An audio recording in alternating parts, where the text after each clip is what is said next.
সুপ্রিয় দর্শক, আপনাদের স্বাগতম। সুপ্রিয় দর্শক, জুলাই আগস্টের ষড়যন্ত্রে একজন শহীদের কথা বলা হয়েছিল মুগ্ধ। মুগ্ধ ছাড়াও অনেক শহীদের কথা বলা হয়েছে। তা আমরা পরবর্তীতে দেখলাম যে সেই সব শহীদরা আবার ফিরেও আসছে। এখন সেই সব শহীদদের বিষয়ে যে মামলাগুলো হয়েছিল, যাদেরকে আসামি করা হয়েছে, সেই মামলাগুলোর কি খবর? এই শহীদরা আজরাইলের হাত থেকে ফেরত আসার পরে কি মামলাগুলো প্রত্যাহার করা হয়েছে? যারা ভুক্তভোগী তাদের জন্য রাষ্ট্রের জবাব কি?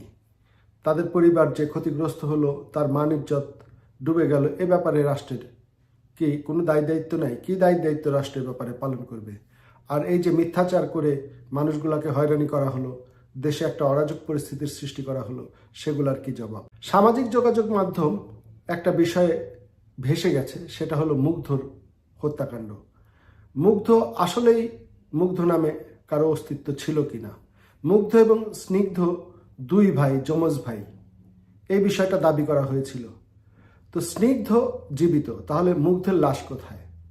মুগ্ধ যখন মারা গেল, তো মুগ্ধর মারা যাওয়ার পরে তার লাশটা কোথায় পোস্টমর্টম হয়েছিল? কোন পুলিশ অফিসার সুরতহাল করেছিল? এই মুগ্ধকে নিয়ে কোন থানায় মামলা হয়েছিল? মুগ্ধর ফেসবুক আইডিটা পরে সেটা স্নিগ্ধের আইডিতে রূপান্তরিত কেন হলো? কে চেঞ্জ করলো? এই প্রশ্নগুলো কিন্তু এখন জনগণের সামনে চলে আসছে। তো আমরা এই ব্যাপারটা কিন্তু কারো কাছেই খোলাসা না যে আসলেই মুগ্ধ নামে কেউ ছিল কিনা, মুগ্ধ নামে কেউ জুলাই আগস্টের ষড়যন্ত্রে নিহত হয়েছে কিনা।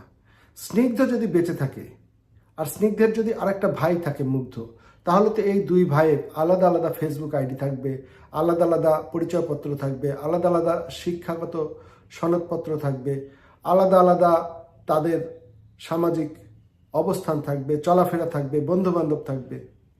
তাহলে এই মুগ্ধ এবং স্নিগ্ধ দুই ভাইয়ের আলাদা আলাদা পরিচয় কোথায়?